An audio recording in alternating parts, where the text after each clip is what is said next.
हाथ बांधे क्यों खड़े हो हादसों के सामने, ये हादसे भी कुछ नहीं हैं हौसलों के सामने। हेलो गाइस, तो कैसे हैं आप लोग। तो आज हम लोग बात करने वाले हैं कोऑर्डिनेट ज्योमेट्री क्लास 10th का टॉपिक है बच्चों। बहुत ही इम्पॉर्टेंट टॉपिक है हमारा निर्देशांक ज्यामिति। यहाँ से दोस्तों जो है आपको जो है लगभग 8 से 10 नंबर के प्रश्न आते हैं लगातार हर साल। तो बोर्ड एग्जामिनेशन के लिए बहुत ही इम्पॉर्टेंट महत्वपूर्ण टॉपिक है। यहाँ से दोस्तों आपके 5 नंबर के सवाल आते हैं। लॉन्ग क्वेश्चन दोस्तों यहाँ से हमेशा ही पूछा जाता रहा है। तो यहाँ से 2 से 3 प्रश्न जो कि 10 नंबर के होने वाले हैं टॉपिक हमारा ये। तो आइए दोस्तों स्टार्ट करते हैं। निर्देशांक ज्यामिति कक्षा 10 का महत्वपूर्ण मैथमेटिक्स का टॉपिक है। तो यदि दोस्तों इसके पहले के लेक्चर्स आपने वन शॉट को नहीं देखा है तो इसी वीडियो के डिस्क्रिप्शन में उसका लिंक मिल जाएगा, वहां से आप प्रीवियस लेक्चर्स को भी देख सकते हैं वन शॉट वाली वीडियो को। तो आइए दोस्तों स्टार्ट करते हैं। लगा लीजिए हेडिंग निर्देशांक ज्यामिति यानी कि कोऑर्डिनेट ज्योमेट्री। तो सबसे पहले दोस्तों लगाएंगे हेडिंग निर्देशांक ज्यामिति। निर्देशांक ज्यामिति यानी कि कोऑर्डिनेट ज्योमेट्री। दोस्तों क्या है दोस्तों, तो आप कहेंगे सर कोऑर्डिनेट ज्योमेट्री है। तो दोस्तों हम लोग बात करने वाले हैं कोऑर्डिनेट ज्योमेट्री, जो कि एक इम्पॉर्टेंट टॉपिक हमारा क्लास 10th का है। तो सबसे पहले दोस्तों हम यहाँ पे कोऑर्डिनेट ज्योमेट्री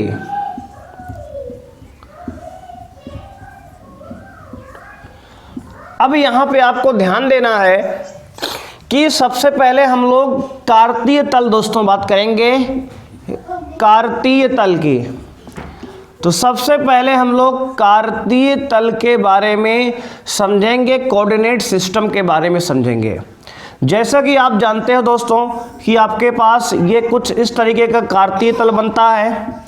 इसमें x अक्ष ये होता है, ये x डैश यानी कि x का पॉजिटिव एक्सिस, x का नेगेटिव अक्ष, y का धनात्मक अक्ष और y का नेगेटिव एक्सिस। ठीक है ना दोस्तों, ये कुछ इस तरीके से आपके सामने कोऑर्डिनेट सिस्टम यानी कि कार्तीय तल जो है दोस्तों आपका बनाया जाता है। अब मित्रों आपको ध्यान देने योग्य बात यह है कि अब इसमें जो है आपके पास जो है ये जो हमारा है एक्सिस x और y, यहाँ पे आप o कह सकते हो। तो x, o और y ये प्रथम चतुर्थांश दोस्तों होता है। y o x डैश द्वितीय चतुर्थांश होता है, x dash o y dash तृतीय चतुर्थांश होता है और x o y डैश जो है आपका चतुर्थ चतुर्थांश होता है। ठीक है ना, इतना जानकारी आपको पहले से दोस्तों है यहाँ पे। तो अब अगर ध्यान दे दोस्तों, अगर हम मूल बिंदु से जिसके निर्देशांक दोस्तों 0,0 होते हैं, अगर यहाँ से x अक्ष के धनात्मक दिशा में चलेंगे तो ये दूरी पॉजिटिव होती है। क्या हो दोस्तों, दूरी पॉजिटिव होती है जैसा कि आप जानते हो। और ऊपर जाएंगे तो पॉजिटिव होगा। तो ये पहला चतुर्थांश में दोस्तों x भी प्लस और y भी प्लस दोनों प्लस प्लस होते हैं, यानी कि x भी पॉजिटिव और y भी मित्रों पॉजिटिव होता है। इतना तो आपको जानकारी है ही दोस्तों, है कि नहीं मित्रों। अब आगे की बात करें अगर दोस्तों, तो यहाँ पे सेकंड चतुर्थांश में आएंगे। तो फर्स्ट चतुर्थांश ये है प्रथम चतुर्थांश। तो यहाँ लिखेंगे आप प्रथम चतुर्थांश आपका हो गया ये। अब दोस्तों इसके बाद अगर आएंगे आप सेकंड चतुर्थांश में, तो द्वितीय वाले में दोस्तों सेकंड चतुर्थांश में क्या होगा, तो आप कहेंगे यहाँ x पॉजिटिव होगा दोस्तों और x नेगेटिव होगा दोस्तों और y क्या होगा, पॉजिटिव होगा, कुछ इस तरीके से, क्योंकि x ये नेगेटिव है और ऊपर y क्या है, पॉजिटिव है। दोस्तों आएंगे तीसरे चतुर्थांश में यानी कि थर्ड क्वाड्रेंट में। तो तीसरे चतुर्थांश में जो होता है हमारा दोस्तों यहाँ पे, तो आप कह सकते हैं कि x दोस्तों नेगेटिव है और y भी नेगेटिव, तो नेगेटिव कामा नेगेटिव है ना, x भी ऋणात्मक और y भी ऋणात्मक यहाँ पे होता है। अगर दोस्तों इसके बाद की बात करें तो फोर्थ क्वाड्रेंट आपका आएगा, चतुर्थ चतुर्थांश आपके पास यहाँ आएगा। और यहाँ पे अगर दोस्तों अगर बात करें आप तो यहाँ पे जो होता है मित्रों, वहाँ पे हमारा x पॉजिटिव और y नेगेटिव होता है। क्या होता है? तो दोस्तों यहाँ पे x पॉजिटिव होता है और y नेगेटिव होता है। तो इस तरीके से कुछ आपका प्रथम चतुर्थांश x और दोनों पॉजिटिव होते हैं। सेकेंड क्वाड्रेंट में x नेगेटिव y पॉजिटिव होता है। थर्ड क्वाड्रेंट की दोस्तों बात करें तो x नेगेटिव y भी नेगेटिव होता है। और चतुर्थ चतुर्थांश में x पॉजिटिव y नेगेटिव मित्रों होता है यहाँ पे। ठीक है, इतनी बात यार क्लियर है बिल्कुल। अब देखो दोस्तों, जो x अक्ष पे नंबर लिखते हैं, अब ध्यान दो, जो x अक्ष पे नंबर लिखते हैं इसको हम कहते हैं भुज दोस्तों। क्या कहते हैं? भुज। इसको भुज कहते हैं, यानी कि अब्सीसा कहते हैं दोस्तों। क्या कहते हैं? भुज कहते हैं। और जो y अक्ष पे नंबर लिखते हैं दोस्तों, इसको कहते हैं कोटि। क्या कहते हैं? कोटि, यानी कि ऑर्डिनेट दोस्तों। क्या कहते हैं? कोटि कहते हैं। यानी कि दोस्तों अगर कोई नंबर इस तरह से कोऑर्डिनेट सिस्टम में लिखा है 3,4, तो इसका मतलब दोस्तों क्या हुआ, यहाँ पे भुज की बात करें दोस्तों तो भुज आपका यहाँ पे 3 होगा, और कोट की बात करें दोस्तों तो कोट यहाँ क्या होगा, 4 होगा आपका। क्लियर है दोस्तों? यानी x अक्ष वाला नंबर, जो x अक्ष पे नंबर दिखा रहे हो भुज कहलाएगा, जो y अक्ष पे लिख रहे हो उसको कोटि कहते हैं दोस्तों। तो यहाँ 3 जो है भुज है, 4 जो है कोटि है। अगर आपसे मित्रों पूछा जाए कि ये 3,4 किस चतुर्थांश का नंबर है, किस क्वाड्रेंट में लाई करेगा, तो आप कहोगे सर ये प्रथम चतुर्थांश में प्लस प्लस जो है फर्स्ट क्वाड्रेंट में लाई करेगा। इतनी बात दोस्तों क्लियर है? अगर इतनी दोस्तों क्लियर है तो एक बार फटाफट इसको नोट कर लो, फिर हम लोग बढ़ेंगे आगे अपने अगले कॉन्सेप्ट की ओर बात कर रहे होंगे।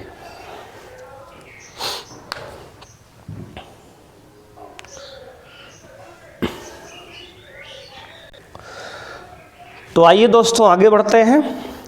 अभी तक हमने समझा कि कोऑर्डिनेट सिस्टम यानी कार्तीय तल जो है कैसे होता है, उसमें कौन कौन से चतुर्थांश हमारे प्रथम है, द्वितीय चतुर्थ, उसमें कौन सा x पॉजिटिव क्या नेगेटिव होता है, बात कर लिया हमने दोस्तों।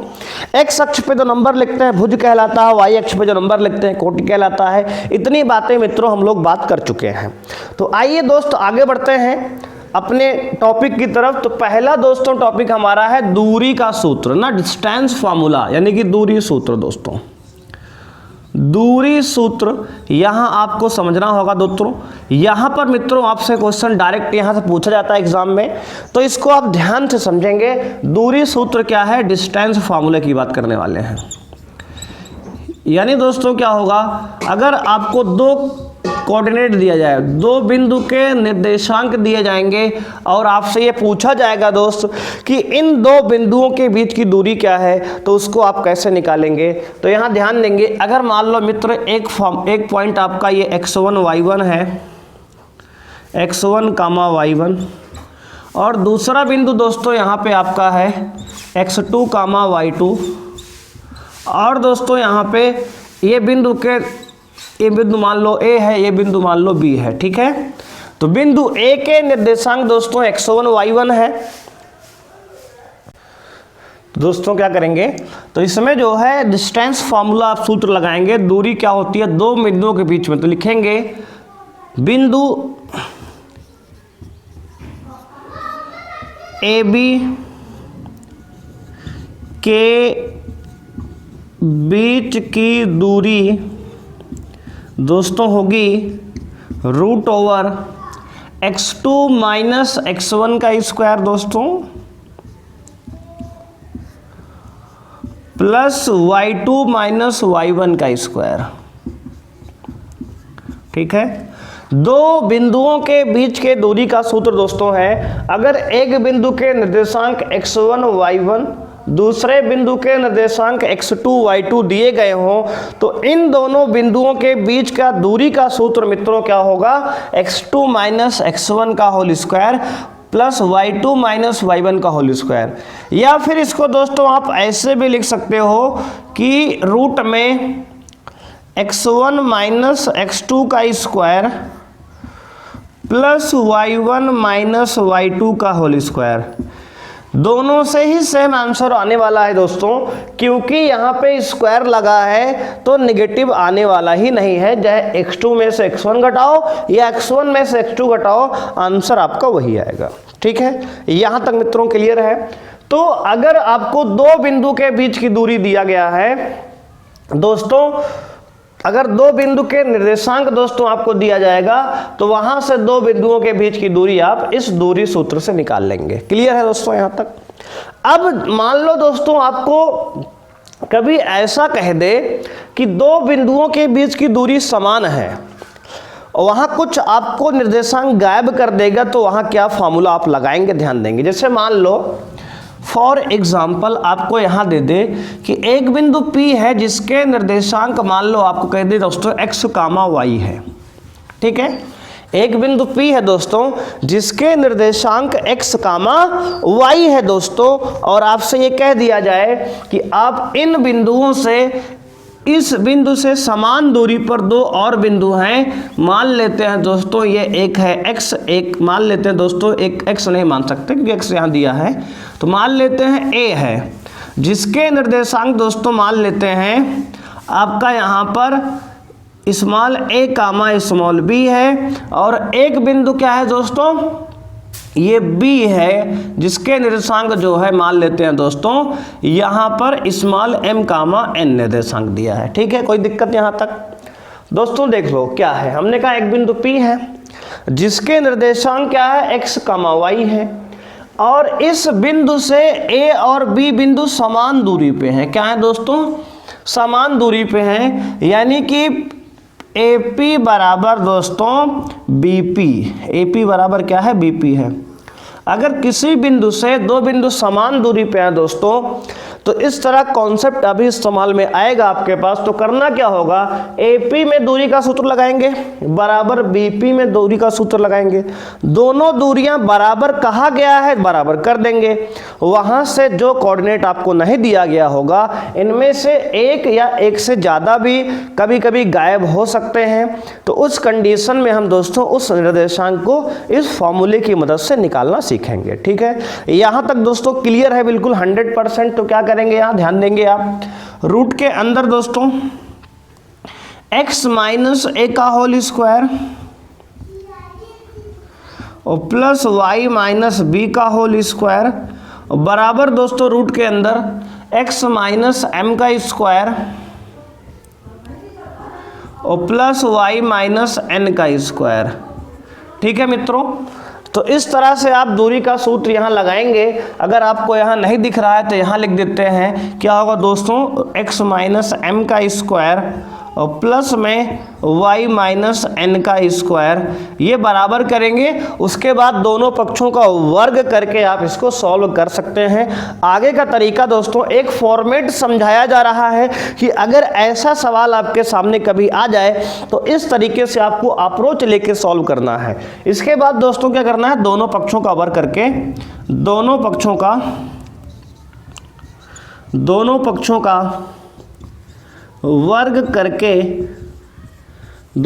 का वर्ग करके हल करें।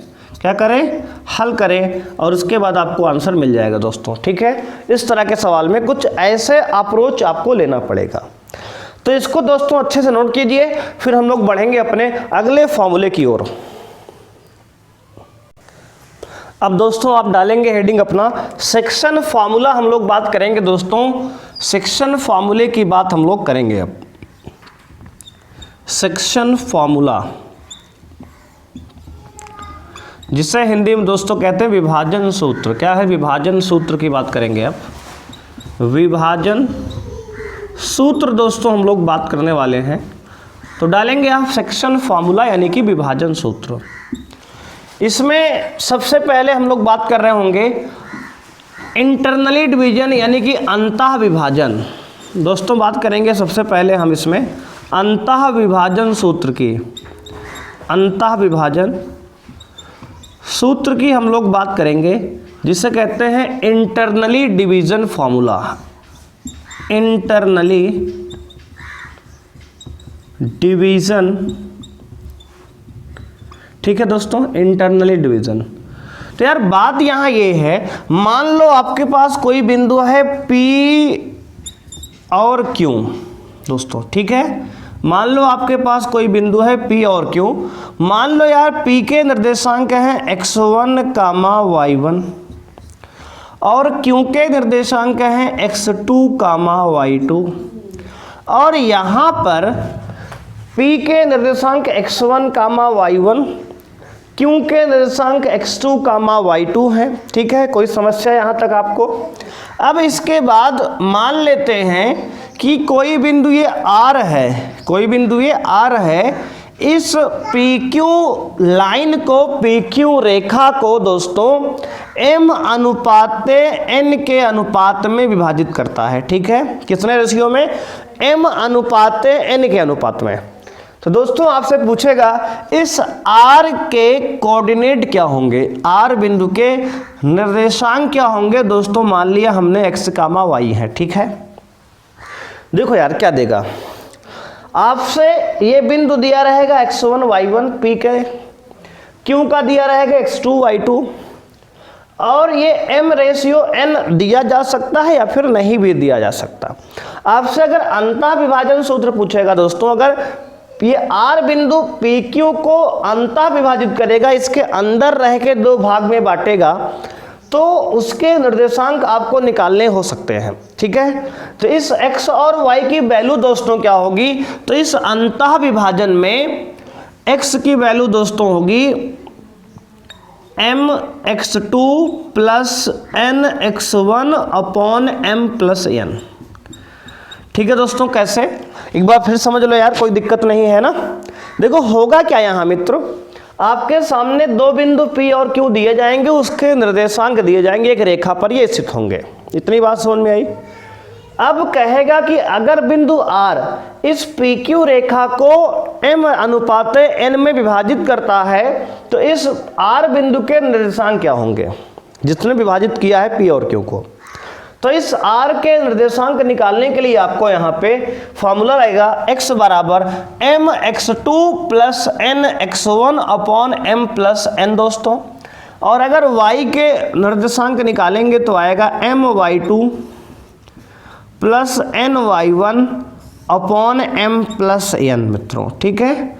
ये आपके पास दोस्तों दो फार्मूला बन के आएगा और इस तरीके से आप इसको सॉल्व करेंगे दोस्तों। क्लियर है दोस्तों, कोई समस्या है मित्रों आपके सामने यहाँ पे इस तरह का सवाल सॉल्व करने में? तो ये एक फॉर्मेट है मित्रों, यहाँ पर हो सकता है कि आपको जो है रेशियो ही ना दिया गया हो, तो रेशियो भी निकालने को आपके पास सवाल आ सकता है।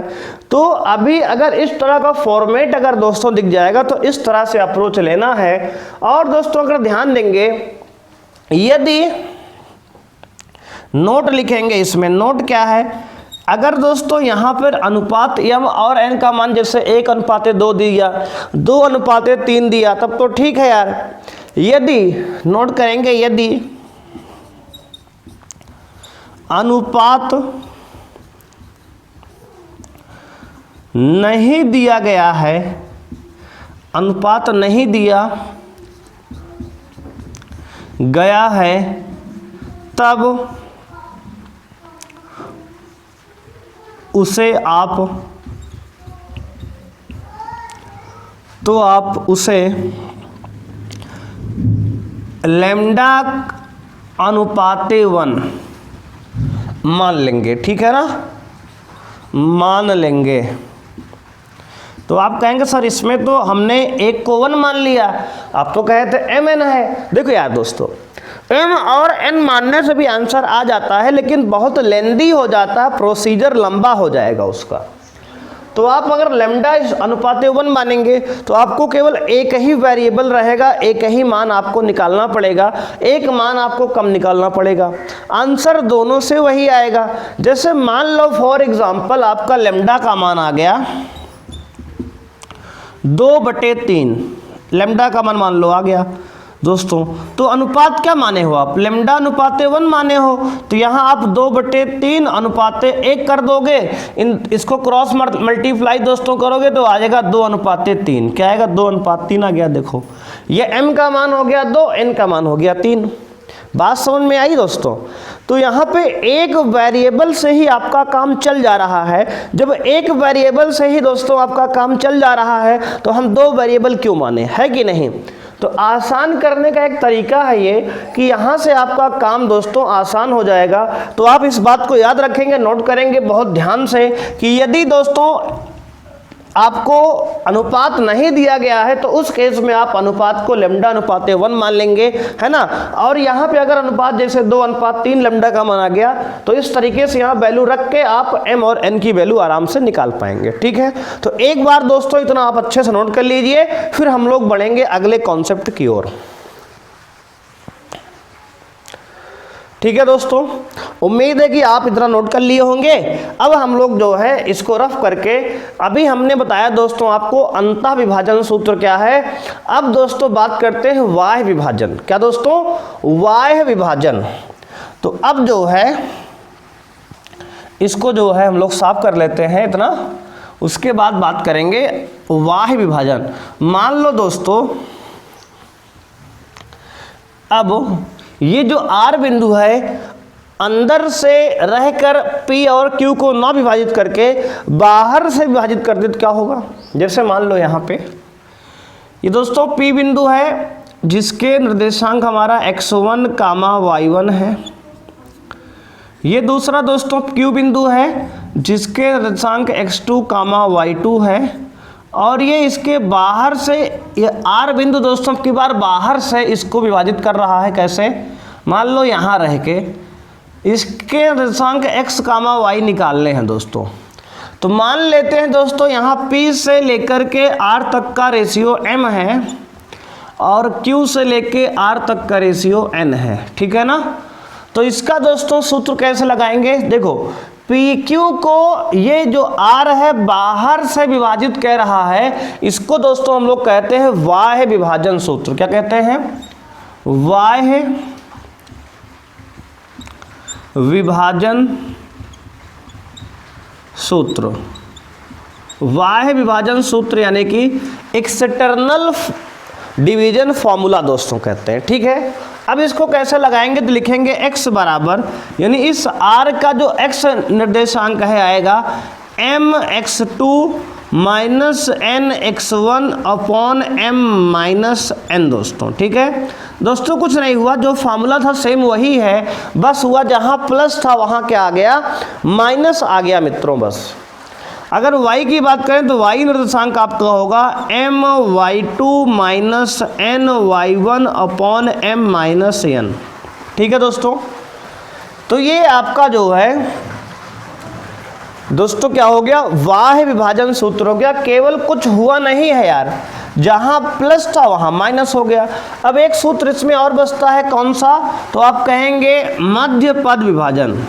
मध्य विभाजन, मान लो दोस्तों यहाँ पे आपका जो R बिंदु है P और Q के बिल्कुल बीच में बैठ के आधे आधे पर विभाजित कर दे तो मध्य पद विभाजन होगा।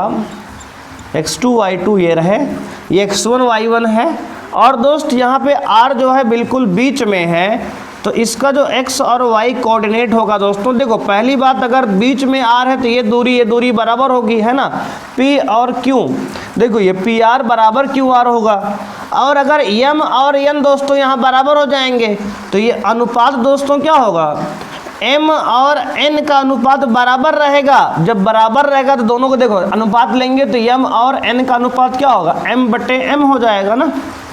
अरे यार n के जगह m अगर बराबर है तो n के जगह m लिख दो, तो n से m कट जाएगा, आएगा 1:1। कितना आएगा दोस्तों यहाँ, तो यहाँ अनुपात आ जाएगा, क्योंकि यहाँ पे m बराबर n होगा तो यहाँ रेशियो 1:1 आएगा। तो यहाँ से आपके सूत्र आएगा दोस्तों x बराबर x1 प्लस x2/2 और y बराबर आएगा y1 प्लस y2/2, ठीक है दोस्तों। अगर इसको आपको m और n के पद में चाहिए तो आप देखो n और m में अंतर विभाजन का सूत्र लिख लो और उसमें m और n को बराबर कर दो, तो वहां से m कट जाएगा दोनों में, तो यही फॉर्मूला बन के तब भी आएगा, है ना।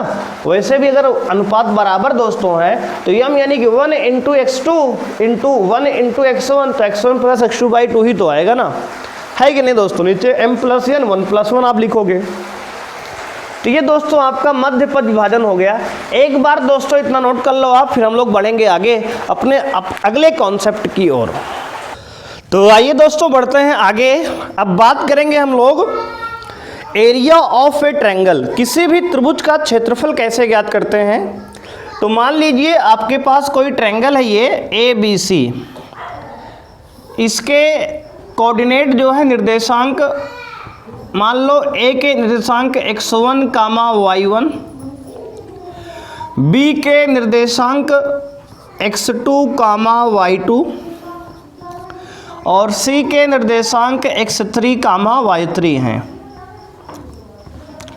तो अब आपको इस ट्रायंगल ABC का क्षेत्रफल ज्ञात करना है। तो लिखेंगे त्रिभुज ABC का क्षेत्रफल बराबर होगा मित्रों 1/2 ब्रैकेट के अंदर x1 into y2 minus y3 plus x2 into y3 minus y1 और plus x3 into y1 minus y2। ठीक है ना। और एक बात आप ध्यान देंगे, जो भी क्षेत्रफल यहां से आएगा उसको आप मॉड का सिंबल लगाएंगे। मॉड मतलब क्योंकि पॉजिटिव होगा, क्योंकि एरिया जो है क्षेत्रफल कभी भी नेगेटिव नहीं हो सकता, इसलिए आपको ये बात का ध्यान देना होगा कि यहाँ जो भी क्षेत्रफल बन के आएगा उसको आप पॉजिटिव साइन के अंतर्गत लिखेंगे, यानी कि मॉड लगा देंगे, या फिर पहले से मॉड कंसीडर कर लीजिए आप पहले से ही, या फिर अगर मॉड ऑफ नहीं लगाते हैं तो आपको पॉजिटिव साइन कंसीडर करना पड़ेगा, नेगेटिव साइन को नेगलेक्ट करना पड़ेगा वहां पे। ठीक है, एक बात तो ये हो गई। याद करने का तरीका दोस्तों क्या होगा, तो याद करने का तरीका देखो ऐसे है, x1 x2 x3 ब्रैकेट के बाहर रहेगा, यहां पर x1 है तो यहां y2 माइनस y3, देखो 1 2 3 123 नंबर से अगर आपको याद करना है तो 123 231 और 312। ठीक है दोस्तों, आप अगर नंबर याद करना चाहते हैं जिसका शॉर्ट ट्रिक ये है कि आप 123 याद रखें, 231 याद रखें और 312 याद रखें। अगर ये 3 नंबर आपको याद है तो आपको पता रहेगा कि यहाँ तो x x x बाहर आएगा, अंदर y y होगा तो 123 रहेगा तो एक यहाँ 2 यहाँ 3, 2 से 31 मतलब 2 3 1, 312 मतलब 3 1 2। ठीक है ना। इस तरह से आप फॉर्मूले को आसानी से याद रख सकते हैं। तो अगर आपको किसी त्रिभुज का क्षेत्रफल ज्ञात करना है और उसके निर्देशांक x1 y1 x2 y2 x3 y3 अगर आपको दिए गए हैं तो उस त्रिभुज का क्षेत्रफल आप आसानी से यहां से ज्ञात कर सकते हैं। अब मान लीजिए आपको चतुर्भुज कोई दिया गया है, मान लेते हैं ये आपके पास एक चतुर्भुज है ABCD, इसके शीर्ष के निर्देशांक आपको दिए गए हैं x1, y1, x2, y2, x3, y3 और x4, y4। और आपको इस चतुर्भुज ABCD का क्षेत्रफल ज्ञात करना है। तो क्या करेंगे दोस्तों, आप याद रखेंगे चतुर्भुज ABCD का क्षेत्रफल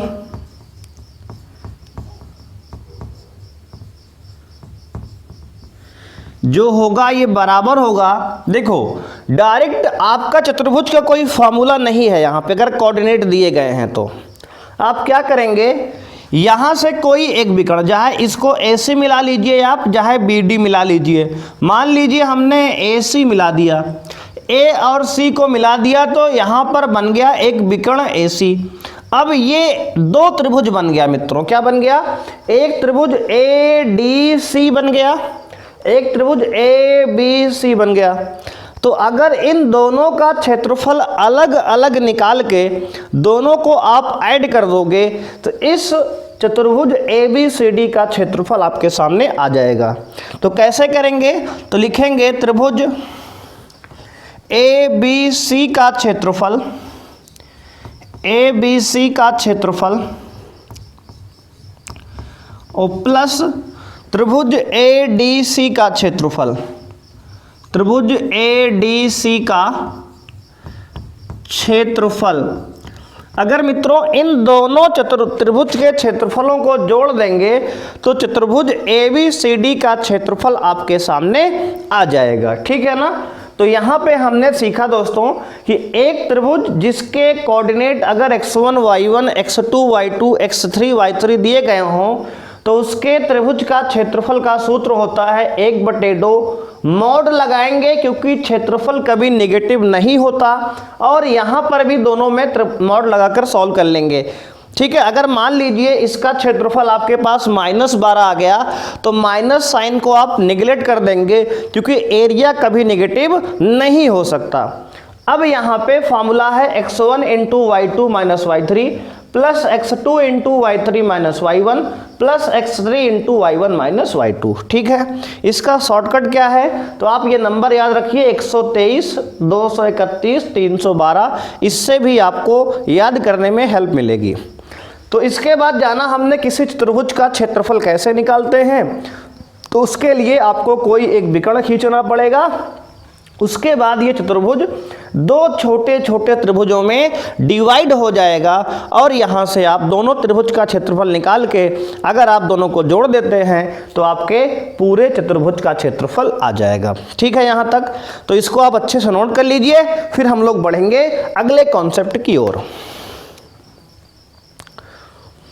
तो अब देखिए आगे, है ना, आप स्क्रीनशॉट ले सकते हैं, उसके बाद हम लोग अगले कॉन्सेप्ट की ओर आएंगे। अब देखिए दोस्तों इसके बाद क्या है, मान लीजिए आपको कहा है 3 बिंदु संरेखीय हैं। 3 बिंदु क्या है दोस्तों? संरेखीय हैं। अगर आपसे कह दे कि 3 बिंदु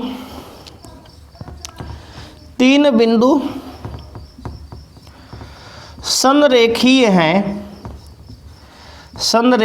हैं, तब अगर दोस्तों 3 बिंदु संरेखीय होंगे तो उस केस में क्या होगा? तो आप कह सकते हैं कि उस केस में तीनों बिंदु किसी एक रेखा पर स्थित होंगे। मान लीजिए कि एक बिंदु जो है A है, एक बिंदु B है, एक बिंदु C है। अगर ये संरेखीय है यानी कि कोलिनियर है, अगर 3 पॉइंट्स कोलिनियर संरेखीय हैं तो इनसे बनने वाले त्रिभुज का क्षेत्रफल क्या होगा? शून्य होगा। क्या होगा? शून्य होगा, क्योंकि अगर ये बिंदु तीनों एक रेखा पे हैं तो इनसे कोई भी क्षेत्रफल नहीं बनने वाला, इनसे बनने वाला त्रिभुज का क्षेत्रफल 0 होगा। अगर आपसे कह रहा है सिद्ध कीजिए कि 3 बिंदु संरेखीय हैं ये, तो वहां पे आप कॉन्सेप्ट लगाएंगे कि अगर ये 3 बिंदु संरेखीय हैं तो इनसे बनने वाला त्रिभुज का क्षेत्रफल बराबर दोस्तों शून्य होगा। क्या होगा? शून्य होगा। इस कॉन्सेप्ट को आप लगाएंगे कि एरिया ऑफ ट्रायंगल ABC बराबर 0 होगा, और उसके साथ ही आपको यहाँ से ये कंडीशन याद रखनी है। तो यहाँ पे आपके पास 3 पॉइंट हो गए कि अगर एक त्रिभुज उसका क्षेत्रफल निकालना है तो ये फॉर्मूला लग जाएगा, और एक चतुर्भुज है उसका आपको क्षेत्रफल निकालना है तो उसमें आप कोई भी एक विकर्ण खींच सकते हो और ये 2 त्रिभुज में डिवाइड हो जाएगा, वहाँ से दोनों का एरिया निकाल के आपको जोड़ देना है। और तीसरा पॉइंट आपको बताया गया कि यदि 3 बिंदु संरेखीय हो और सिद्ध करना है ऐसा कभी, तो आप क्या करेंगे, वहाँ कॉन्सेप्ट लगाएंगे कि इनसे बनने वाले त्रिभुज का क्षेत्रफल बराबर 0 होगा। हो सकता है कि ऐसे कंडीशन में आपसे एक आध वैल्यू यहाँ से कोऑर्डिनेट, अगर मान लो कि यहाँ पर मान लो आपको दिया है ए के कोऑर्डिनेट x1 कामा y1, बी के कोऑर्डिनेट x2 कामा y2, सी के कोऑर्डिनेट x3 कामा y3, तो हो सकता है मित्रों कि यहाँ से इनमें से कोई भी एक वैल्यू जो है गायब हो, तो उसको भी आप यहाँ से निकाल सकते हैं। तो इसको एक बार अच्छे से नोट करेंगे आप, फिर हम लोग बढ़ेंगे अगले कॉन्सेप्ट की ओर।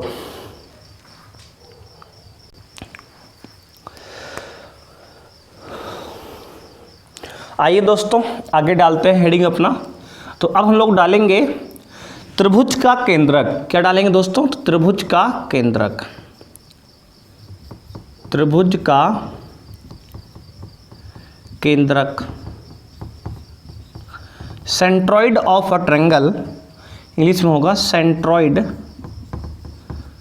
Centroid of a triangle. किसी भी ट्रायंगल का मित्रों सेंट्रॉइड कैसे निकालते हैं? तो मान लीजिए दोस्तों ये आपके पास कोई त्रिभुज है ABC।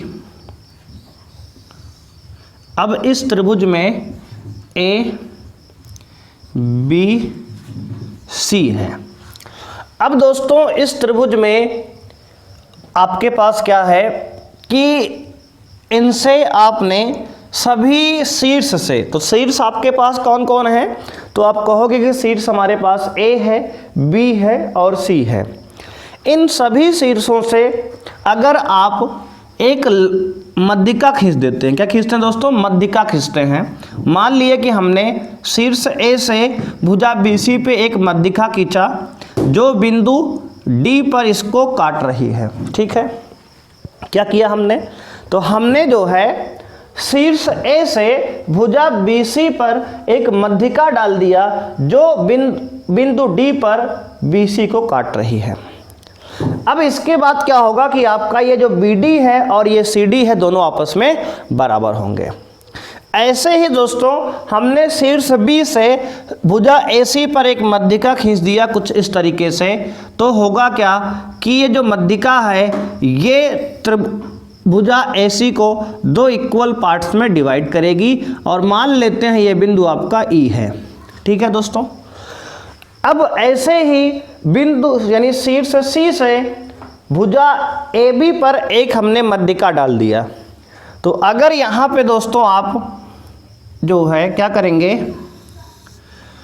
अगर यहाँ से आपने क्या किया कि यदि आपने शीर्ष C से भुजा AB पर एक मध्यिका डाल दिया, मान लो CF, तो ये तीनों मध्यिकाएं त्रिभुज को एक बिंदु पर प्रतिच्छेद करती हैं, इंटरसेक्ट करती हैं, और इस बिंदु को दोस्तों हम सेंट्रॉइड कहते हैं त्रिभुज का, यानी कि त्रिभुज का केंद्रक कहते हैं।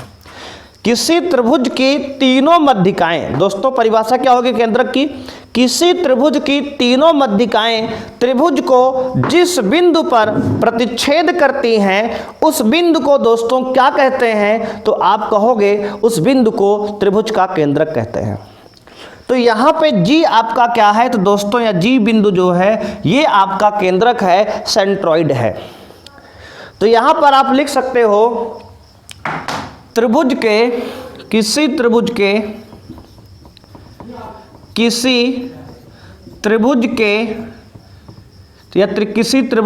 तीनों मध्यिकाएं दोस्तों, क्या किसी त्रिभुज की तीनों मध्यिकाएं, किसी त्रिभुज की तीनों मध्यिकाएं जिस बिंदु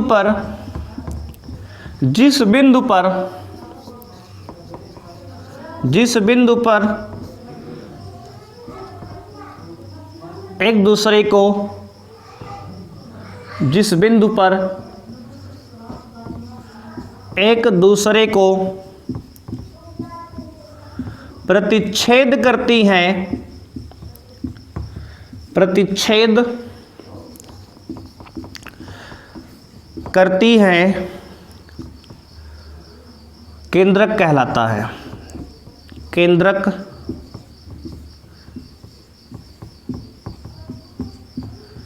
कहलाता है। ठीक है दोस्तों, तो किसी त्रिभुज की तीनों मध्यिकाएं जिस बिंदु पर एक दूसरे को प्रतिच्छेद करती हैं, त्रिभुज का दोस्तों केंद्रक कहलाता है। इसे जो है कैपिटल जी से प्रदर्शित करते हैं। तो लिखेंगे दोस्तों, इसे कैपिटल जी से प्रदर्शित करते हैं मित्रों, प्रदर्शित करते हैं।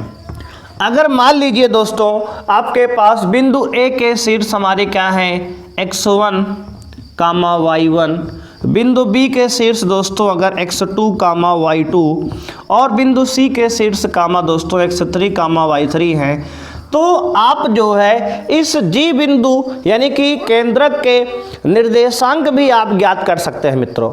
बात समझ में आ रही दोस्तों? तो अगर दोस्तों आपको जो है इसके निर्देशांक ज्ञात करने हैं तो क्या करेंगे आप, ध्यान देंगे।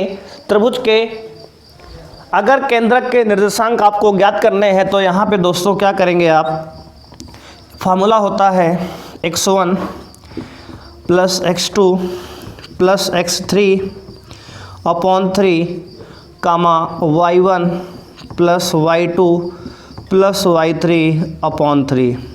ठीक है, तो इस जी बिंदु के यानी इस केंद्रक के मित्रों अगर आपको निर्देशांक निकालने हैं तो इसका x निर्देशांक होगा x1 plus x2 plus x3 upon 3 और y निर्देशांक होगा मित्रों y1 plus y2 plus y3 upon 3।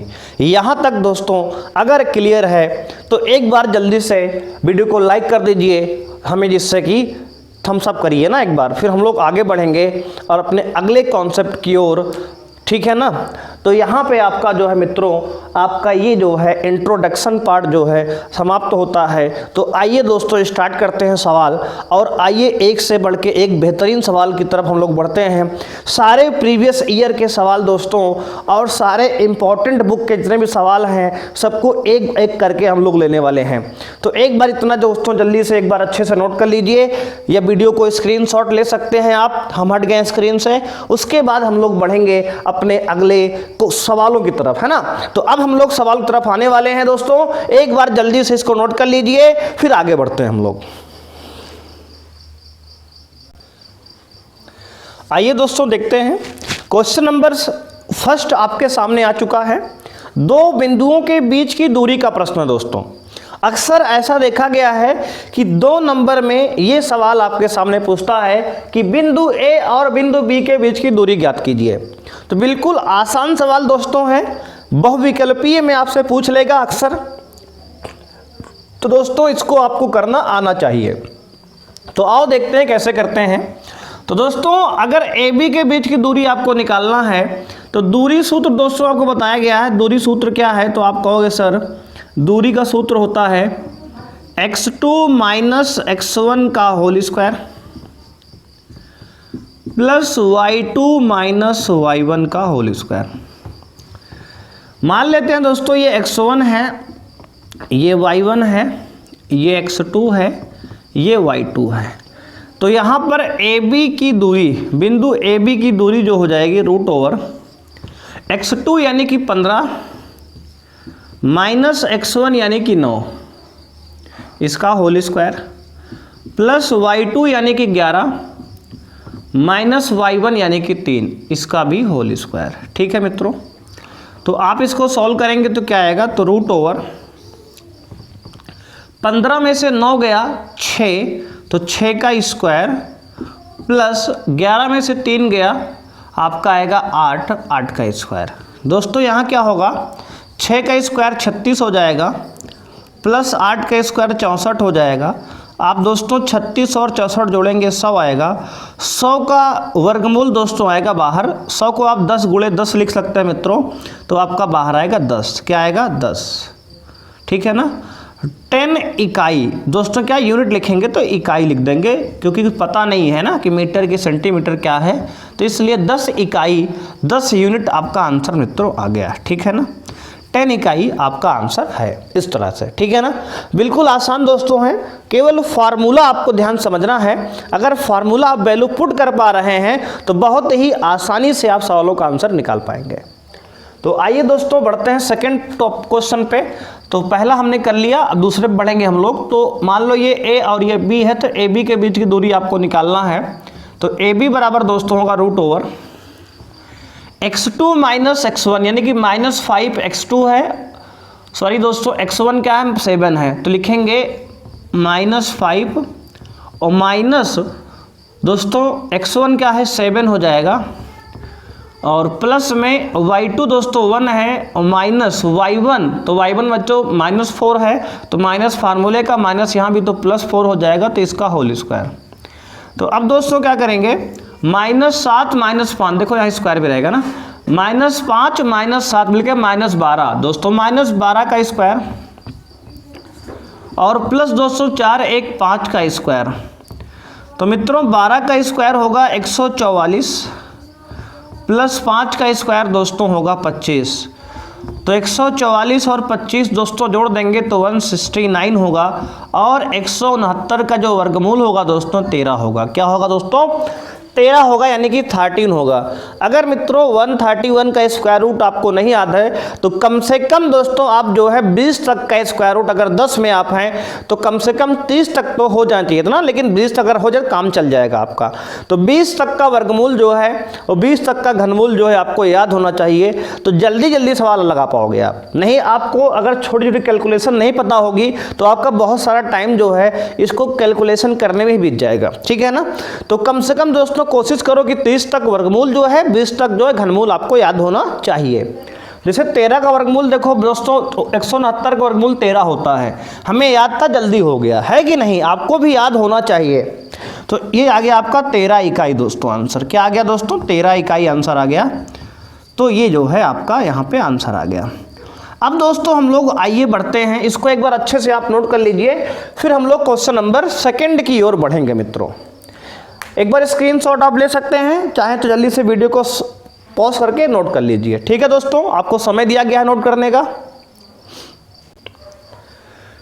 Next question आपके सामने मित्रों है, कह रहा है यदि बिंदु ए जिसके निर्देशांक x, -1 और बिंदु b जिसके निर्देशांक 5, 3 के बीच की दूरी 5 इकाई है। दोस्तों बिंदु ए और बिंदु b के बीच की दूरी 5 इकाई आपको दिया गया है, तो आपसे कह रहा है कि तब x का मान ज्ञात कीजिए, ठीक है। तो आपको x की वैल्यू ज्ञात करना है दोस्तों। ध्यान देंगे ये सवाल आपके एग्जाम में कई बार पूछा जा चुका है। एक बेहतरीन प्रश्न मित्रों आपके सामने है। एक ऐसा सवाल लगभग अगर देखा जाए तो हर बार जो है डाटा चेंज करके आपके क्वेश्चन में पूछ लेता है बार बार, ठीक है। तो एक बार बच्चों इसको आप वीडियो को पॉज करेंगे, खुद करने की आप कोशिश करेंगे, उसके बाद हमारे सॉल्यूशन से इसको आप मैच करेंगे फाइनली, है ना। तभी आपको करने का आनंद जो आएगा, आपको सवाल करने का तभी आपको आएगा, ठीक है दोस्तों। तो आइए स्टार्ट करते हैं, हमारे साथ साथ आप भी साथ करिए, या फिर आप वीडियो को पॉज करके एक बार अपने से भी ट्राई कर सकते हैं। तो आइए दोस्तों स्टार्ट करते हैं। बिंदु ए बी के बीच की दूरी आप लगाएंगे, तो ए बी के बीच की दूरी जो है दोस्तों आपको दिया है 5 इकाई। अब हम फार्मूले से ए बी के बीच की दूरी लिखेंगे, तो root over x2 minus x1 का square plus y2 minus y1 का स्क्वायर और बराबर दोस्तों 5 दिया है, ठीक है ना। तो अब मित्रों यहां पे क्या करेंगे आप, x2 की वैल्यू देखो, ये x1, ये y1, ये x2 और ये y2 है। तो आपका x2 की वैल्यू दोस्तों 5 है, 5 माइनस x1 की वैल्यू x है, तो इसका होल स्क्वायर प्लस y2 यानी कि 3 और माइनस y1, तो y1 की वैल्यू -1, तो माइनस ये +1 का होल स्क्वायर इक्वल टू दोस्तों 5 आ जाएगा, ठीक है ना। अब दोस्तों आप दोनों पक्षों का वर्ग कीजिए। क्या करिए, दोनों पक्षों का वर्ग। तो लिखेंगे दोस्तों दोनों पक्षों का वर्ग करने पर, दोस्तों वर्ग क्यों किया गया तो इसको आप क्लियर कर लीजिए।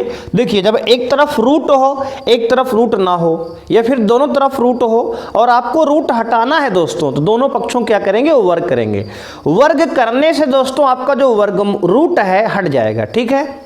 तो यहाँ स्क्वायर दोस्तों करेंगे तो इस पे से रूट हट जाएगा और इधर 5 का दोस्तों स्क्वायर आ जाएगा, 5 का स्क्वायर 25 हो जाएगा। तो यहाँ स्क्वायर हटाएंगे तो आएगा 5 माइनस एक्स का स्क्वायर। स्क्वायर करने से दोस्तों रूट यहाँ हट गया और यहाँ 5 का स्क्वायर लग जाएगा। इधर तो देखो 5 का स्क्वायर यानी कि इस तरह से हो जाएगा 5 का स्क्वायर, और यहाँ स्क्वायर से रूट हट गया तो ये हो गया 5 माइनस एक्स का स्क्वायर, और प्लस में दोस्तों ये 3 प्लस 1 4, 4 का स्क्वायर। ठीक है ना। अब दोस्तों यहाँ पे a माइनस बी का होल स्क्वायर लग जाएगा, तो फार्मूला होता है a स्क्वायर यानी कि 5 का स्क्वायर प्लस b स्क्वायर यानी कि x का स्क्वायर और माइनस 2ab, तो 2 फार्मूले का इंटू a यानी कि 5 इंटू b यानी कि x, और प्लस 4 का स्क्वायर दोस्तों क्या होगा तो 16 हो जाएगा, और बराबर 5 का स्क्वायर मित्रों क्या हो जाएगा 25 हो जाएगा। अब ये 25 से यहाँ है 5 का स्क्वायर 25 दोस्तों ये भी होगा, तो बराबर के इस पार और इस पार दोनों तरफ 25 25 दोनों दोस्तों आपका कैंसिल हो जाएगा। बात समझ रहे हो दोस्तों, 25 से 25 कट गया। अब बचा क्या दोस्तों, तो एक्स स्क्वायर माइनस में 2 पंचे 10 एक्स और प्लस में दोस्तों 16 बराबर 0। अब आपके सामने दोस्तों एक क्वाड्रेटिक इक्वेशन है, द्विघात समीकरण आ चुका है। अब इसको आप मध्य पद विभाजन से सॉल्व कर सकते हैं या आप श्रीधराचार्य विधि लगा सकते हैं।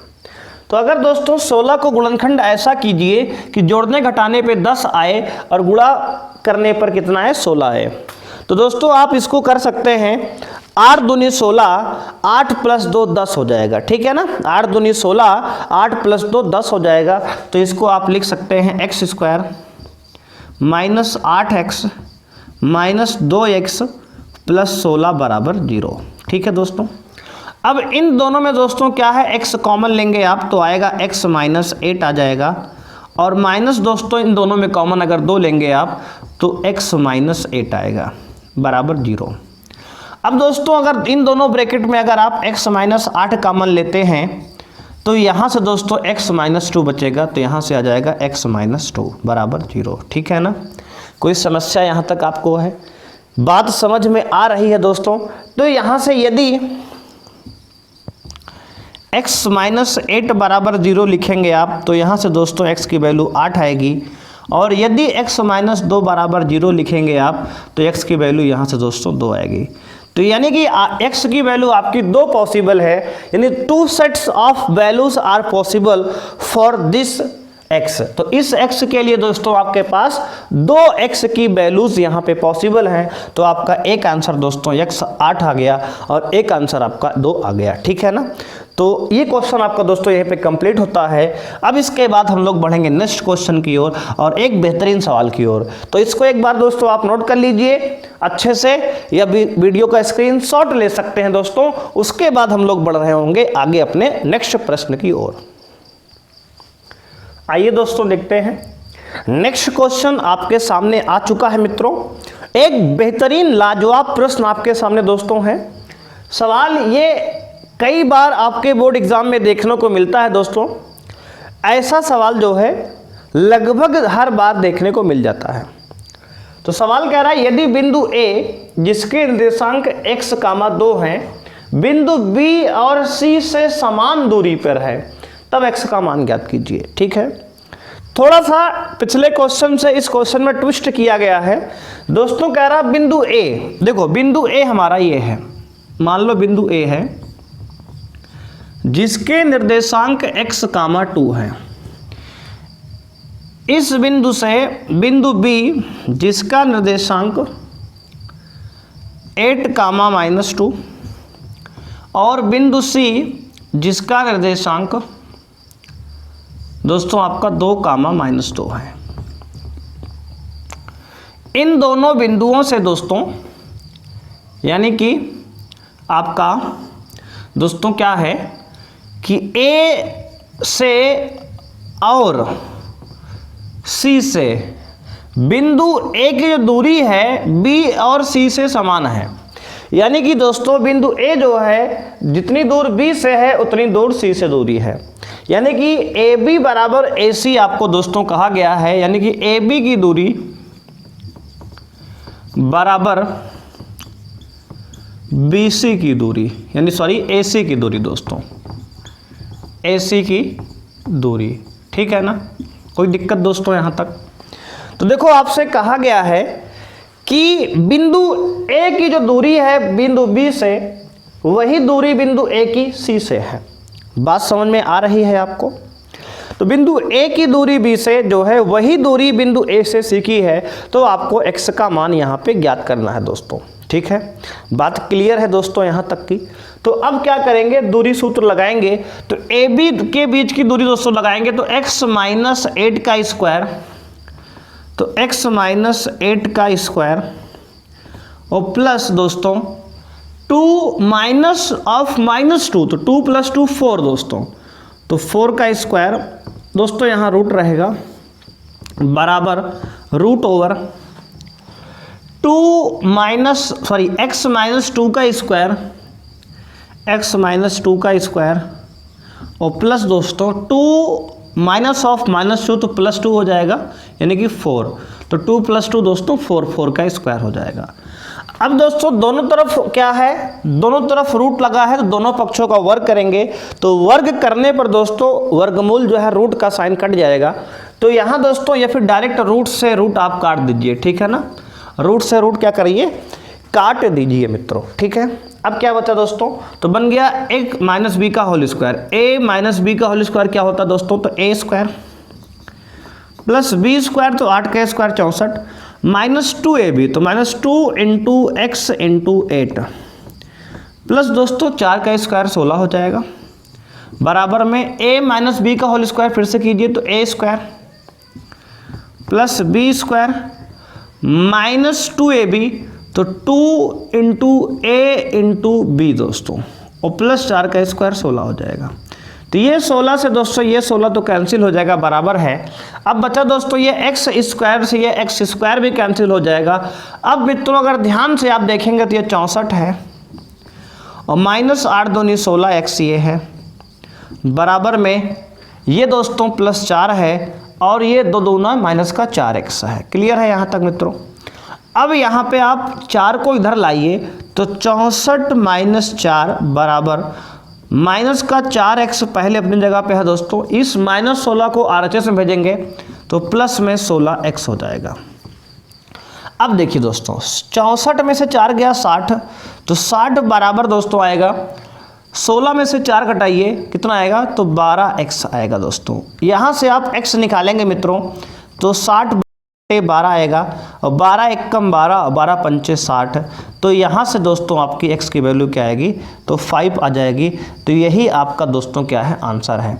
तो इस सवाल का दोस्तों आपका आंसर आ गया x इक्वल टू 5, यानी x का मान दोस्तों 5 आ गया। ठीक है, यहाँ तक दोस्तों अगर कोई समस्या है तो आप बोल सकते हैं, ठीक है ना। उसके बाद दोस्तों अच्छे से इसको नोट कीजिए और हम लोग बढ़ेंगे अपने नेक्स्ट क्वेश्चन की ओर। ठीक है, यहाँ तक दोस्तों आपको समझ में उम्मीद आया होगा। एक बेहतरीन सवाल आपने दोस्तों सॉल्व कर लिया है दोस्तों। 4 नंबर में सवाल आपके बोर्ड में आता है, तो एक बेहतरीन सवाल आपके सामने है। जल्दी से इसको सॉल्व कीजिए, जल्दी से नोट कीजिए, नोट करिए बच्चों। उसके बाद हम लोग मित्रों आगे बढ़ेंगे, ठीक है ना।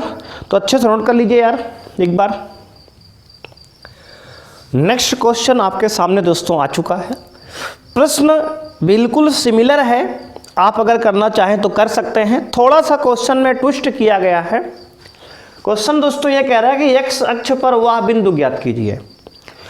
x अक्ष पर वह बिंदु ज्ञात कीजिए जिससे बिंदु 2, -5 और -2, 9 समान दूरी पर हैं दोस्तों।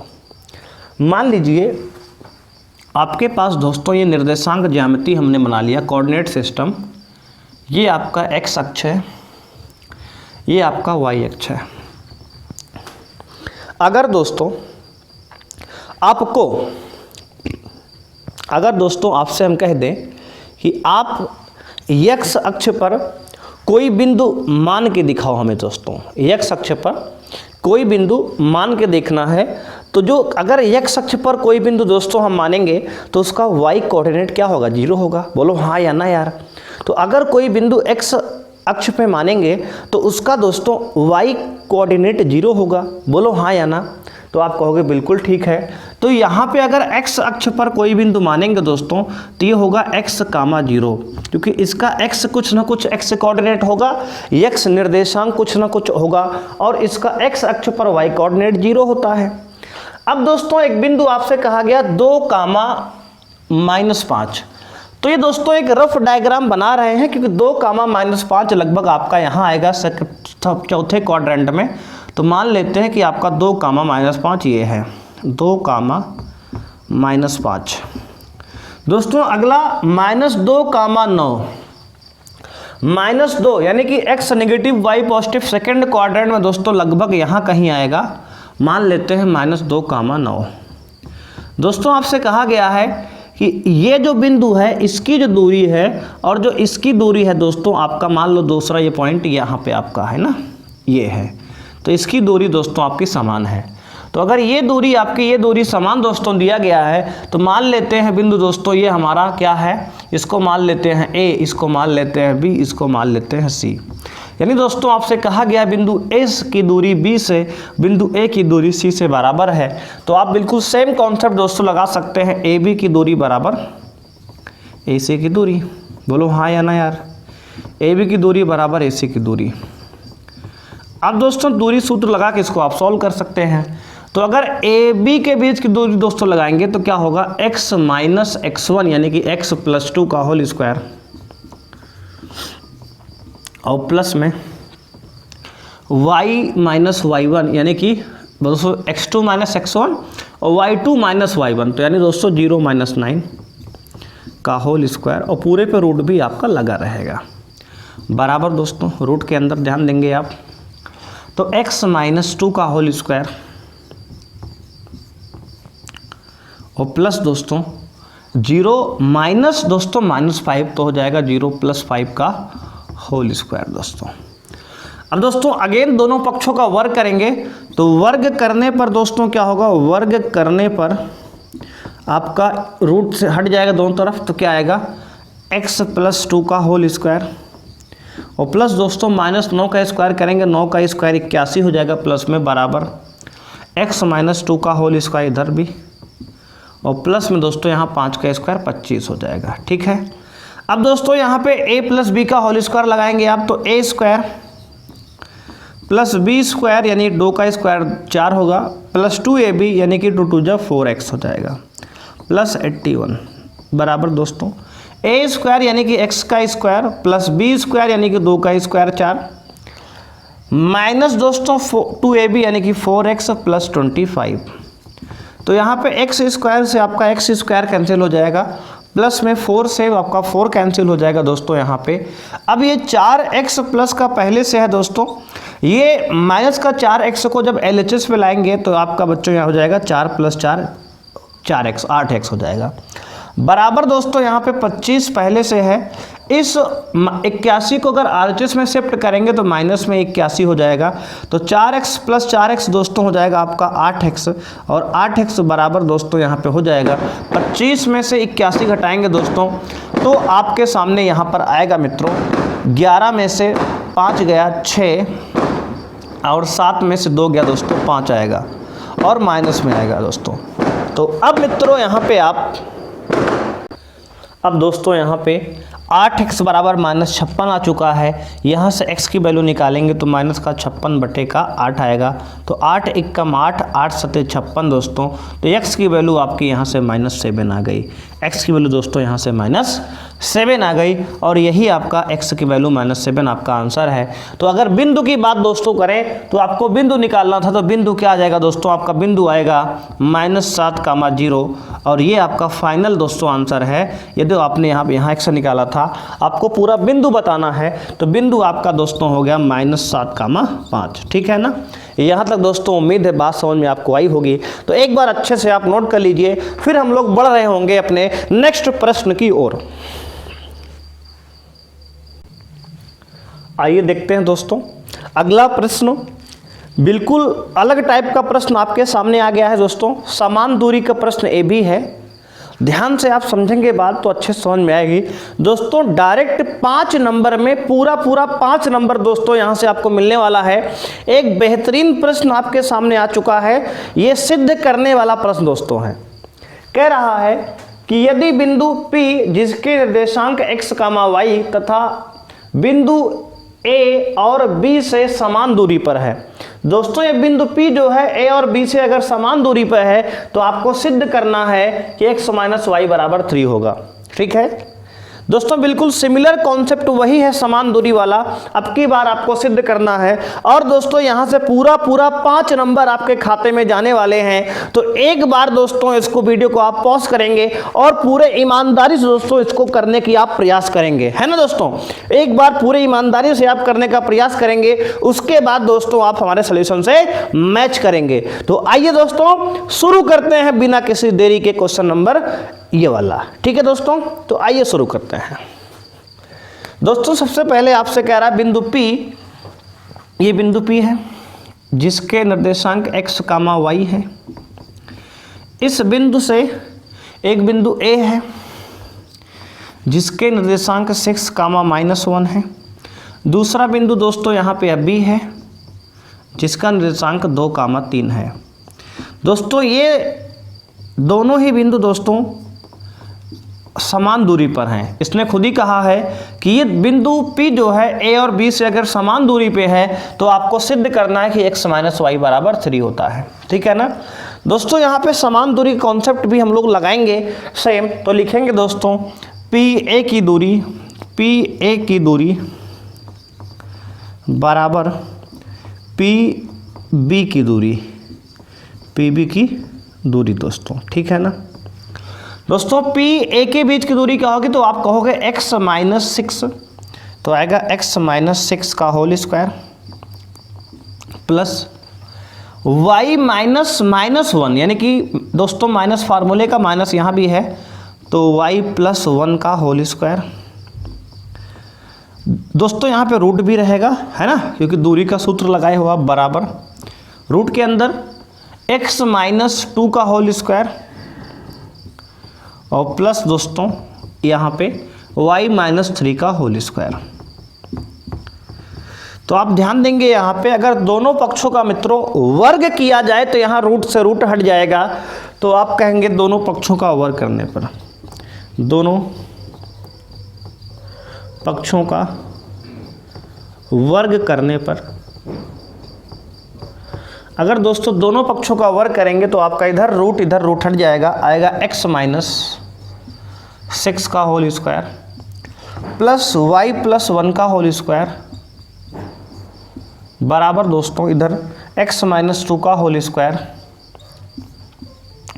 और प्लस दोस्तों y - 3 का होल स्क्वायर। अब दोस्तों यहाँ पे डायरेक्ट आप फॉर्मूला खोल लीजिए a - b का होल स्क्वायर। तो a - b का होल स्क्वायर करेंगे तो a square plus b square यानी 6 का स्क्वायर 36 - 2ab 6 दूनी 12x हो जाएगा मित्रों। ठीक है, a square plus b square - 2ab और प्लस में दोस्तों a + b का होल स्क्वायर खोलेंगे तो a square plus b square plus 2ab बराबर में a - b का होल स्क्वायर करेंगे तो a square plus b square - 2ab यानी कि 4x प्लस दोस्तों a square plus b square यानी कि y का स्क्वायर y स्क्वायर प्लस 3 का स्क्वायर 9 और माइनस दोस्तों 6y यानी कि 2ab। ठीक है ना, x स्क्वायर से दोस्तों ये x स्क्वायर कैंसिल हो जाएगा, y स्क्वायर से दोस्तों ये y स्क्वायर कैंसिल हो जाएगा। इसको आप यहाँ से ध्यान से काट सकते हैं। अब देखिए दोस्तों क्या बचा, तो 36 + 1 37 बचा इधर -12x प्लस 2y बराबर उस तरफ दोस्तों क्या बचेगा, तो 9 और 4 13 बचेगा। ध्यान देंगे आप, माइनस का 4x माइनस का 6y बच गया। ठीक है ना, अब दोस्तों ऐसा करिए कि 37 को यहीं रहने दीजिए अपनी जगह पे, 13 को इधर लाइए तो माइनस में 13 हो जाएगा बराबर 12x को माइनस में है उधर भेजेंगे तो प्लस में 12x हो जाएगा। 2y इधर प्लस में दोस्तों उधर जाएगा तो माइनस में 2y हो जाएगा और पहले से दोस्तों यहाँ पे -4x और -6y बैठा हुआ है। दोस्तों यहाँ 37 में से 13 घटाएंगे तो आपके पास दोस्तों आ जाएगा 24। कितना आएगा दोस्तों? 24 आ जाएगा। अब दोस्तों बराबर उस पार देखो, 12x में से 4x गया, 8x आ गया। ठीक है दोस्तों, 2y माइनस का आएगा 6y, तो -6 2 8y हो जाएगा दोस्तों। अब मित्रों देखो इसको पहले लिख लो, देखो दोनों में 8 कॉमन है तो 8 कॉमन भी ले लो तो आ जाएगा x माइनस वाई बराबर दोस्तों 24। ठीक है ना, 8 एकम 8, 8 तरीक 24 दोस्तों 3 बार गया तो आ गया टेबल x माइनस वाई बराबर 3। और दोस्तों यही आपको प्रूव करना था तो आ गया x माइनस वाई बराबर 3। आप देख सकते हैं बहुत ही आसानी से दूरी सूत्र लगा के आप इसको प्रूव कर दिए हैं। तो इसी बात पे आपको 5 नंबर मिलते हैं, सीधे आपके खाते में जाएंगे। इति सिद्धम दोस्तों। ठीक है ना, तो देखिए कितना आसान सवाल है, लल्लू सवाल आपने सॉल्व कर लिया। और दोस्तों ऐसा सवाल आपके एग्जाम में 5 नंबर में पूछा जाएगा। ठीक है, तो एक बार अच्छे से दोस्तों इसको नोट कीजिए, फिर हम लोग बढ़ेंगे अपने नेक्स्ट क्वेश्चन की ओर।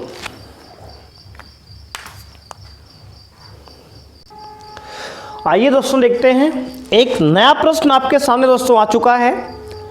आपसे कह रहा है सिद्ध कीजिए कि बिंदु 1, -1, 5, 2, 9, 5 ये संरेखीय हैं यानी कि कोलिनियर हैं। तो दोस्तों अभी हमने आपको बताया था इंट्रोडक्शन में कि अगर 3 या 3 से ज़्यादा बिंदु संरेखीय होते हैं तो उनसे बनने वाले त्रिभुज का क्षेत्रफल 0 होता है दोस्तों। ठीक है ना, तो वही कॉन्सेप्ट आप यहाँ लगाएंगे, त्रिभुज का क्षेत्रफल 0 कर देंगे, वहाँ से आपका सवाल दोस्तों ये सॉल्व हो जाएगा तुरंत।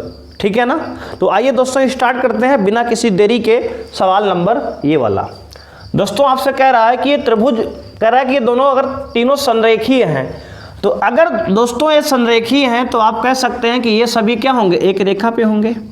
मान लीजिए ये बिंदु ए है जिसका कोऑर्डिनेट 1, -1 है, दूसरा बिंदु बी है जिसका निर्देशांक जो है 5, 2 है, ये बिंदु सी है जिसका निर्देशांक 9, 5 है दोस्तों। ठीक है ना, कोई समस्या यहाँ तक दोस्तों?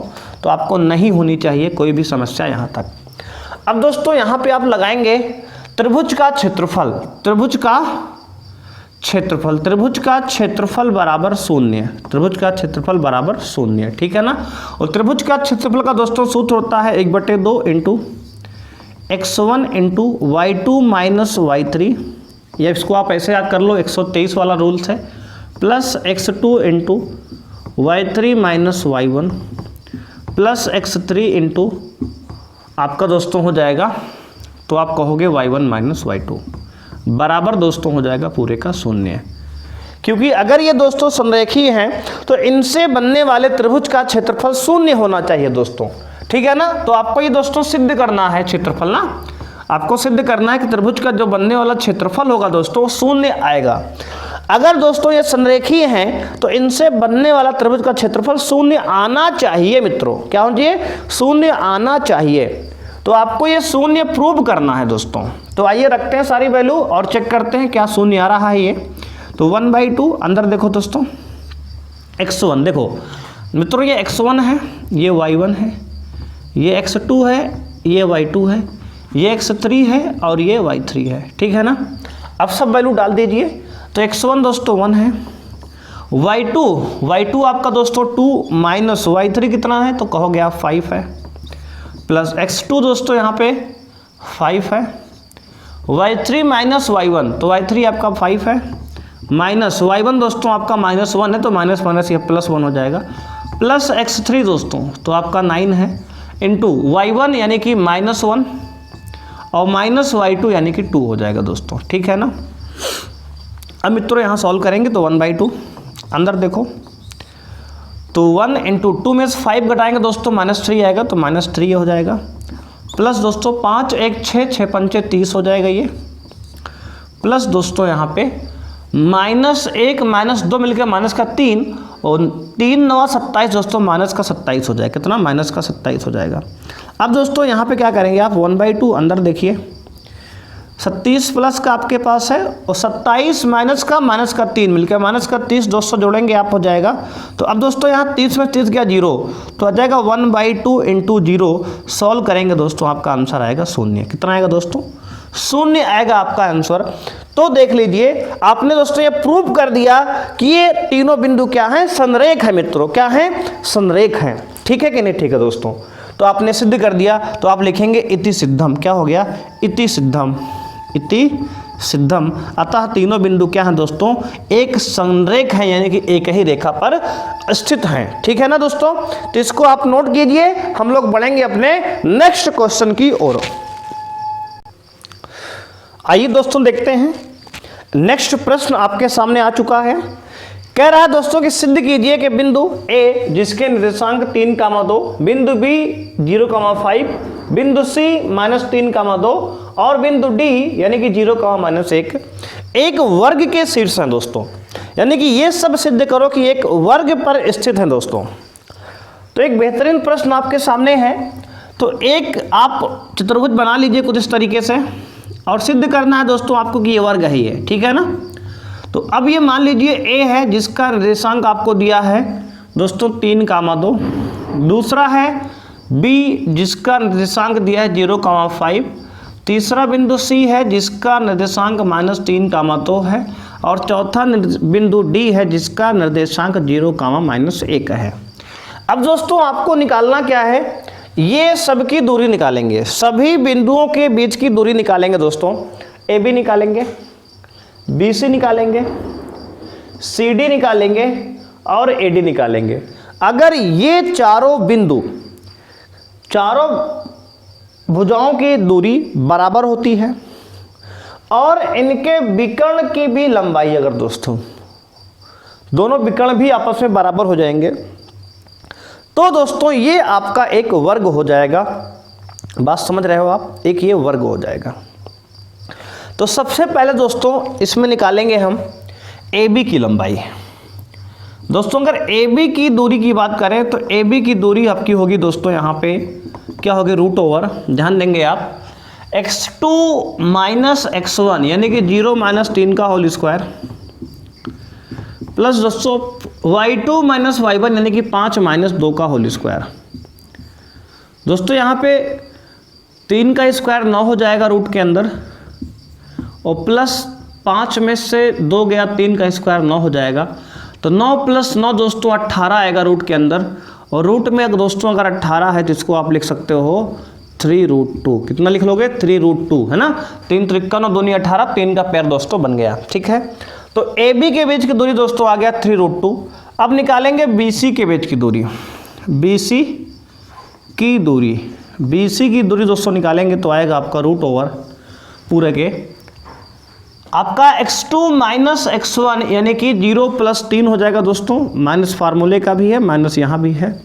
y2 - y1 यानी कि 5 - 2, 3 का स्क्वायर दोस्तों हो जाएगा।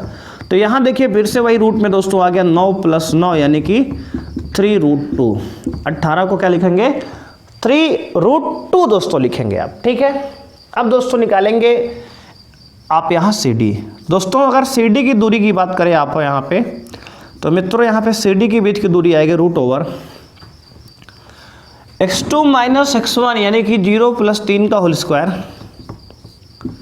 और प्लस यहाँ पे -1 दोस्तों -2 यानी कि -3, तो -3 का होल स्क्वायर। दोस्तों यहाँ से भी रूट में 9 + 9 यानी कि √18 को आप लिख सकते हो 3√2 दोस्तों। ठीक है, अब दोस्तों यहाँ के बाद बात करेंगे ए डी की। सी डी के बाद क्या बात करेंगे, ए डी की। तो ए डी निकालेंगे तो रूट में आएगा 3 - 0 यानी कि 3 का स्क्वायर, 2 - -1 यानी कि 3 का स्क्वायर, तो 3 का स्क्वायर प्लस 3 का स्क्वायर दोस्तों आएगा रूट में 9 + 9 यानी कि दोस्तों रूट में आएगा 18 और 18 को दोस्तों आप लिख सकते हैं 3√2। कितना लिखेंगे, 3√2। ठीक है ना। तो आपने यहाँ पर देखा मित्रों कि ए बी की दूरी, बी सी की दूरी, सी डी की दूरी और ए डी की दूरी यानी कि चारों भुजाएं बराबर हैं। तो आपका यहाँ आ गया ए बी बराबर, बी सी बराबर, सी डी बराबर, ए डी बराबर, सब आ गया दोस्तों 3√2। तो सारी भुजाएं आपकी बराबर आ गई दोस्तों। अब इसके बाद क्या करेंगे आप, तो अब इसके बाद आप वर्ग निकालेंगे बच्चों। क्या निकालेंगे, विकर्ण निकालेंगे, विकर्ण की दूरी। तो अब आप ए सी निकाल लीजिए और आप निकाल लीजिए यहाँ पे बी डी। तो अगर दोस्तों यहाँ पे AC निकालेंगे हम तो क्या आएगा, तो आपको होगा रूट में 3 माइनस 3, तो 3 प्लस 3 6 का स्क्वायर 36 दोस्तों आएगा, प्लस में 2 माइनस 2 यानी कि 0 दोस्तों, 0 का स्क्वायर 0 ही होगा। तो आगे दोस्तों 36 का स्क्वायर क्या आएगा, तो आप कहोगे सर 6 आएगा। ऐसे ही दोस्तों अगर हम BD निकालें तो BD क्या आएगा, तो आप कहोगे सर आएगा ये 0 माइनस 0 यानी कि 0 का स्क्वायर होगा, और प्लस दोस्तों 5 माइनस 1 प्लस 6 का स्क्वायर दोस्तों 36 वर्गमूल आएगा 6 आपका। तो यहाँ पे दोस्तों आप देख सकते हैं कि AD बराबर BD भी आ चुका है, यानी कि मित्रों क्या हुआ कि आपका जो है दोनों विकर्ण बराबर हैं और चारों भुजाएं आपस में बराबर हैं, यानी कि ये 100% दोस्तों एक वर्ग है। क्या है, एक वर्ग है। तो आप लिखेंगे अतः ABCD एक वर्ग है ना, ABCD एक वर्ग है। दोस्तों देखो, अगर चारों भुजा बराबर है तो वर्ग हम नहीं कह सकते, क्योंकि अगर विकर्ण बराबर नहीं होगा तो ये आपका जो है दोस्तों क्या हो जाएगा, रोम्बस हो जाएगा, समचतुर्भुज हो जाएगा। तो अगर दोनों विकर्ण भी बराबर हो गए, इसका मतलब दोस्तों हम श्योर हो गए कि हमारा दिया गया चित्र क्या है, दिया गया हमारा चतुर्भुज जो है एक वर्ग ही है, ये कन्फर्म हो गए हम इस बात पे। ठीक है दोस्तों, तो इसी के साथ दोस्तों उम्मीद है कि आपको ये आज का सेशन पसंद आया होगा, आपने इसको एंजॉय किया होगा। और दोस्तों यदि मज़ा आ रही है, आपको अच्छा सेशन लग रहा है, आपको इससे थोड़ा भी हेल्प मिल रही है, तो आप हमारे चैनल को सब्सक्राइब कर सकते हैं, बेल आइकन को प्रेस कर लीजिए, जिससे आने वाली लेटेस्ट वीडियो के बारे में आपको नोटिफिकेशन मिल पाए दोस्तों। ठीक है ना, तो इसी के साथ दोस्तों हम लोग आज से आपको विदा लेते हैं, मिलते हैं नेक्स्ट एक बेहतरीन सेशन में दोस्तों, मिलेंगे हम लोग अगले चैप्टर में। ठीक है ना, तो एक नए चैप्टर के साथ मिलेंगे दोस्तों आपसे हम नेक्स्ट वीडियो में। तब तक के लिए दोस्तों थैंक यू, बाय बच्चों, मिलते हैं नेक्स्ट क्लास में।